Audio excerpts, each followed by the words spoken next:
யூதரோடு சம்பாஷணை. 3 நாளைக்கு பின்பு பவுல் யூதரில் பிரதானமானவர்களை வரவழைத்தான். அவர்கள் கூடி வந்திருந்த போது அவன் அவர்களை நோக்கி, சகோதரரே, நம்முடைய ஜனங்களுக்கும் நம்முடைய முன்னோர்களின் முறைமைகளுக்கும் விரோதமானது ஒன்றையும் நான் செய்யாமல் இருந்தும் கட்டப்பட்டவனாக எருசலேமில் இருந்து ரோமர் கைகளில் ஒப்புக் கொடுக்கப்பட்டேன். அவர்கள் என்னை நியாயம் விசாரித்த போது மரணத்துக்கு ஏதுவான குற்றம் ஒன்றும் என்னிடத்தில் காணாதபடியினால் என்னை விடுதலையாக்க மனதாயிருந்தார்கள்.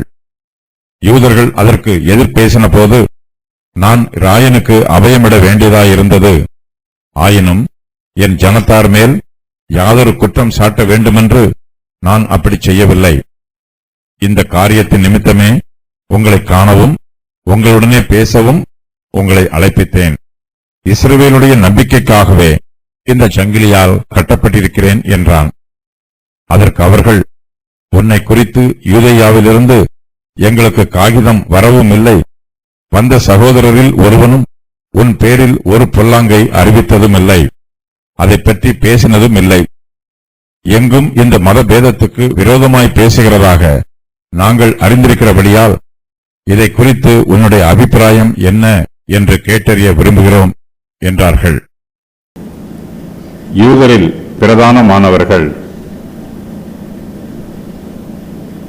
3 நாளைக்கு பின்பு பவுல் யூதரில் பிரதானமானவர்களை வரவழைத்தான். அவர்கள் கூடி வந்திருந்த போது அவன் அவர்களை நோக்கி, சகோதரரே, நம்முடைய ஜனங்களுக்கும் நம்முடைய முன்னோர்களின் முறைமைகளுக்கும் விரோதமானது ஒன்றையும் நான் செய்யாமல் இருந்தும் கட்டப்பட்டவனாக எருசலேமில் இருந்து ரோமர் கைகளில் ஒப்புக் கொடுக்கப்பட்டேன்.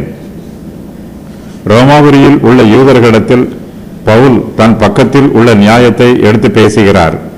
பவுல் இப்போது ஒரு சேவகனுடனே தனித்து குடியிருக்கிறார்.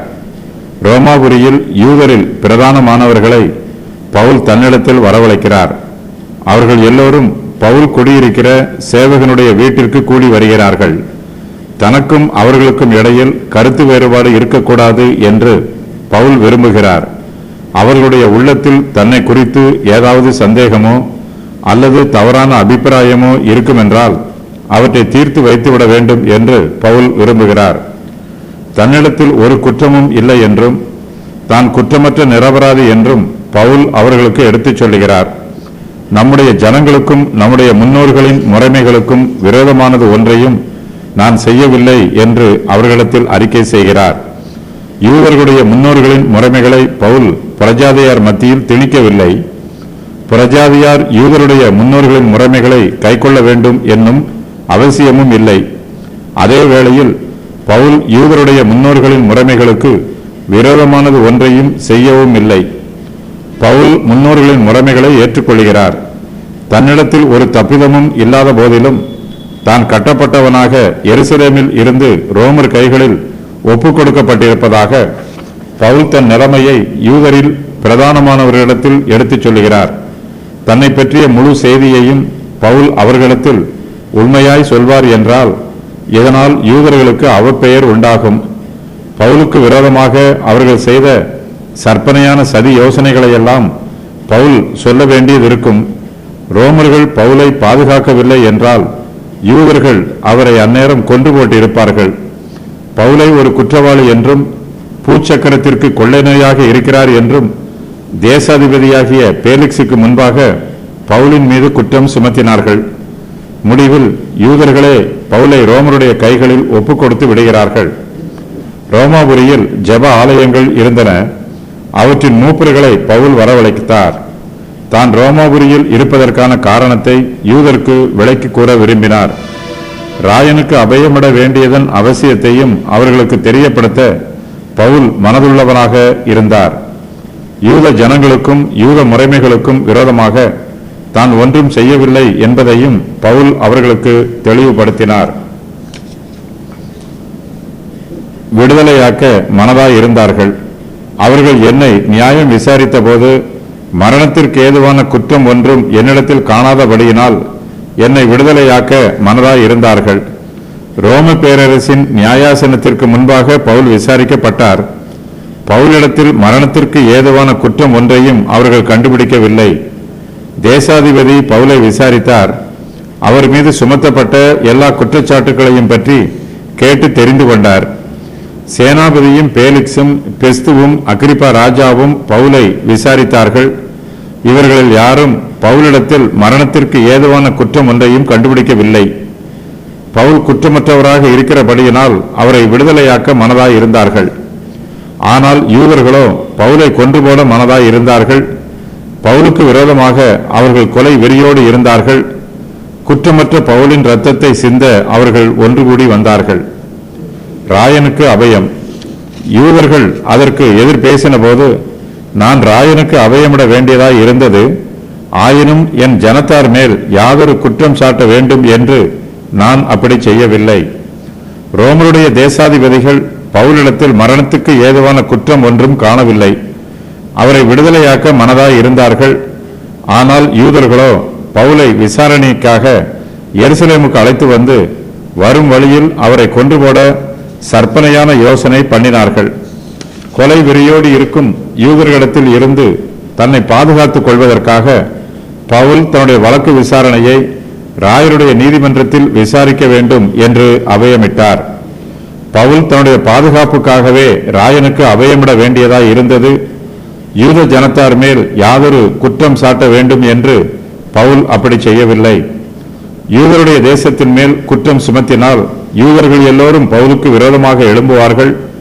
பவுல் ஒருபோதும் யூத தேசத்தின் மீதோ அல்லது யூத ஜனத்தார் மீதோ குற்றம் சாட்டவில்லை. பவுல் யூதர்களுக்காக பரிந்து பேசுகிறவர், அவர்களுக்கு விரோதமாக ஒருபோதும் பேசாதவர். பவுலின் விசாரணை நடந்து கொண்டிருக்கிற இக்காலத்தில் ரோம பேரரசுக்கு யூத தேசத்தின் மீது தப்பான அபிப்பிராயம் இருந்தது. இந்த சூழ்நிலையில் யூத தேசத்திற்கும் யூத ஜனத்தாருக்கும் விரோதமாக அவர்கள் மீது ராயருக்கு முன்பாக குற்றம் சுமத்துவது பவுலுக்கு மிகவும் எளிதான காரியம். ராயரும் அதை நம்பிவிடுவார். ராயர் ஏற்கனவே யூதேயா தேசத்தின் மீது கோபமாய் இருக்கிறார். பவுல் யூதர்கள் மீது குற்றம் சாட்டினால் யூத ஜனத்தார் மீது ராயருடைய கோபம் அதிகரிக்கும். ராயர் பவுலின் மீது பட்சமாய் இருப்பதற்கு வாய்ப்பு உண்டாகும். ஆனால் பவுலோ ராயருக்கு அபயமிட்டதினால் தனக்கு சுய ஆதாயம் எதையும் தேடவில்லை. அவருடைய சுய பாதுகாப்புக்காகவே பவுல் ராயருக்கு அபயமிட வேண்டியதாயிற்று. பவுல் ஒருபோதும் யூத ஜனத்தாருக்கு விரோதமாக ராயரிடத்தில் அபயமிட்டதில்லை. பவுல் இப்படிப்பட்ட தீய காரியங்களை செய்ததும் இல்லை. மற்றவர்களை கெடுத்துத்தான் வாழ வேண்டும் என்னும் தீய எண்ணம் பவுலிடத்தில் இல்லை. எல்லோரும் நன்றாயிருக்க வேண்டும் என்பதே பவுலின் விருப்பம். யூதர்கள் தேவனுடைய ஆசீர்வாதத்தை பெற்று நன்றாய் இருக்க வேண்டும் என்றுதான் பவுல் அவர்கள் மத்தியில் ஊழியம் செய்கிறார். அவர்கள் கெட்டுப்போவதோ அல்லது அழிந்து போவதோ பவுலின் விருப்பம் அல்ல. சங்கிலியால் கட்டப்பட்டிருக்கிறேன். இந்த காரியத்தின் நிமித்தமே உங்களை காணவும் உங்களுடனே பேசவும் உங்களை அழைப்பித்தேன். இஸ்ரவேலுடைய நம்பிக்கைக்காகவே இந்த சங்கிலியால் கட்டப்பட்டிருக்கிறேன் என்றான். பவுல் ரோமாபுரியில் சங்கிலியால் கட்டப்பட்டிருக்கிறார். தான் இவ்வாறு கட்டப்பட்டிருப்பதற்கான காரணத்தையும் பவுல் யூதரில் பிரதானமானவர்களுக்கு அறிவிக்கிறார். பவுல் இவர்களிடத்தில் வாக்குவாதம் பண்ணுவதற்காகவோ சண்டை பண்ணுவதற்காகவோ இவர்களை தன்னிடத்தில் அழைப்பிக்கவில்லை. தன்னுடைய சொந்த தேசத்தாரை பார்த்து அவர்களை காணவும் அவர்களுடனே பேசவும் விரும்பியே பவுல் அவர்களை அழைத்திருக்கிறார். ஏனெனில் இஸ்ரவேலுடைய நம்பிக்கைக்காகவே பவுல் இந்த சங்கிலியால் கட்டப்பட்டிருக்கிறார். பவுல் சேவகனுடைய வீட்டில் தனித்து குடியிருக்கிறார். ஒருவேளை இங்கும் இவர் சங்கிலியால் கட்டப்பட்டிருக்க வேண்டும். பவுல் காவலில் வைக்கப்பட்டிருக்கிறார். சிறைச்சாலையில் காவல் பண்ணப்படும் போது கைதிகளை சங்கிலிகளால் கட்டுவது வழக்கம். பவுலோ இப்போது சேவகனுடைய வீட்டில் தனித்து குடியிருக்கிறார். சேவகனுடைய விருந்தாளியாக அல்ல, இங்கும் காவல் பண்ணப்பட்ட கைதியாகவே இவனுடைய வீட்டில் இருக்கிறார். காவலுக்கு அடையாளமாக ஒருவேளை பவுலின் கைகளை சங்கிலிகளினால் கட்டியிருக்கலாம். மேசியா வருவார் என்பது இஸ்ரவேலுடைய நம்பிக்கை. அந்த மேசியா வந்துவிட்டார் என்னும் நற்செய்தியை பவுல் அவர்களுக்கு பிரசங்கம் பண்ணினார். இஸ்ரவேல் எதிர்பார்க்கிற மேசியாவே இஸ்ரவேல் ஜனங்களுக்கு மகிமையாக இருக்கிறவர். இதை யூதர்கள் எல்லோரும் அங்கீகரிப்பார்கள். பவுலும் அவர்கள் எதிர்பார்க்கிற மேசியாவை பற்றியே அவர்களிடத்தில் பிரசங்கம் பண்ணினார். இயேசு கிறிஸ்துவே அந்த மேசியா என்றும் அவர் வந்துவிட்டார் என்றும் அவர்களிடத்தில் உபதேசம் பண்ணினார். கர்த்தருக்குள் நாம் மனமகிழ்ச்சியாய் இருக்க வேண்டும் என்றும் பவுல் யூதருக்கு எடுத்துச் சொன்னார். மரித்தோரின் உயிர்த்தெழுதல் நடைபெறும் என்றும் பவுல் அவர்களுக்கு உபதேசம் பண்ணினார். இவையெல்லாம் இஸ்ரவேலின் நம்பிக்கையாகும். இக்காலத்தில் யூதேயா தேசத்தார் எல்லோரும் ரோம பேரரசின் ஆளுகைக்கு உட்பட்டிருக்கிறார்கள். பல வேதனைகளையும் துன்பங்களையும் அனுபவிக்கிறார்கள். தங்களுக்கு ஒரு மேசியா வருவார் என்றும் அவர் தங்களை ரோம பேரரசின் நுகத்தில் இருந்து விடுதலை பண்ணுவார் என்றும் யூதர்கள் நம்புகிறார்கள். தாங்கள் எதிர்பார்க்கிற மேசியா இந்த பூமியில் தங்களை பெரிய ஜாதியாக்கி ஆசீர்வதிப்பார் என்றும் எதிர்பார்க்கிறார்கள். பவுலும் மேசியாவை பற்றி பேசுகிறார். யூதர்கள் இப்பூமிக்குரிய மேசியாவை எதிர்பார்த்து காத்துக் கொண்டிருக்கிறார்கள். அவர்கள் எதிர்பார்க்கிற மேசியா ரோம பேரரசிடமிருந்து மாத்திரமே அவர்களை விடுவிப்பார். ஆனால் பவுல் பிரசங்கிக்கிற மேசியாவோ மெய்யான மேசியா, இயேசு கிறிஸ்துவே அந்த மேசியா. யூதர்கள் யூதேயா தேசத்தை ஸ்தாபிப்பதை பற்றி பேசுகிறார்கள். பவுலோ தேவனுடைய ராஜ்யம் ஸ்தாபிக்கப்படுவதை பற்றி பேசுகிறார்.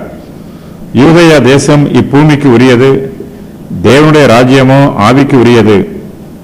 ஆவிக்குரிய ராஜ்யம் பரிசுத்தம் உள்ளது. மனுஷருடைய இருதயங்களில் தேவனுடைய ராஜ்யம் ஸ்தாபிக்கப்படும்.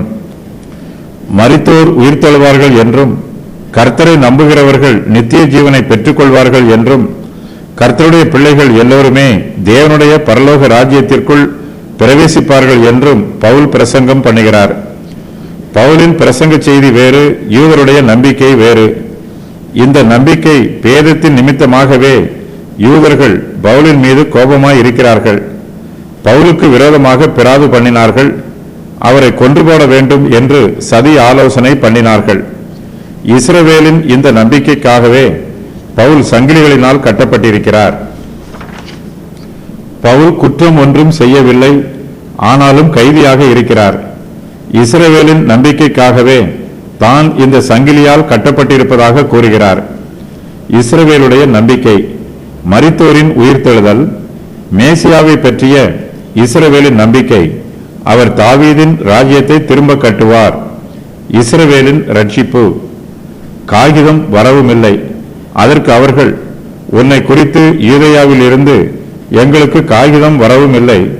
வந்த சகோதரரில் ஒருவனும் உன் பேரில் ஒரு பொல்லாங்கை அறிவித்ததும் இல்லை, அதை பற்றி பேசினதும் இல்லை.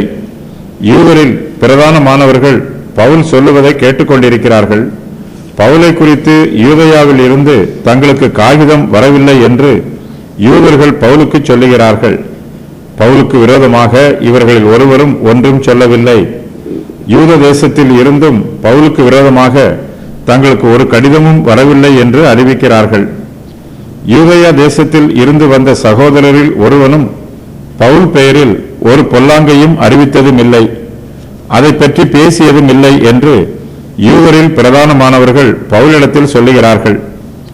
யூதருடைய பிரதியுத்தரம் மிகவும் வினோதமாக இருக்கிறது.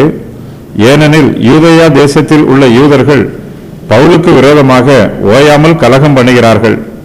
பவுல் எங்கெல்லாம் போகிறாரோ அங்கெல்லாம் யூதர்களும் போய் அவருக்கு விரோதமாக கலகம் எழுப்புகிறார்கள். பவுலுக்கு விரோதமாக எல்லா இடங்களுக்கும் போனவர்கள் ரோமாபுரிக்கும் வந்திருப்பார்கள். ஆகையினால் பவுலிடத்தில் பேசிக் கொண்டிருக்கிற யூதரில் பிரதானமானவர்கள் உண்மையை பேசாமல் ஒருவேளை பொய் சொல்லுகிறார்களோ என்று வேத பண்டிதர்களில் சிலர் சந்தேகப்படுகிறார்கள். அவர்கள் பொய் சொல்லாமல் உண்மை சொல்லுவதாகவும் வேத பண்டிதர்களில் சிலர் கருத்து சொல்லுகிறார்கள். தேசாதிபதிக்கு முன்பாக பவுல் விசாரிக்கப்பட்ட போது அவர் ராயருக்கு அபயமிட்டார். அவர் அபயமிட்ட பிரகாரம் பவுல் ராயரிடத்திற்கு போக தேசாதிபதி உத்தரவு கொடுத்தான்.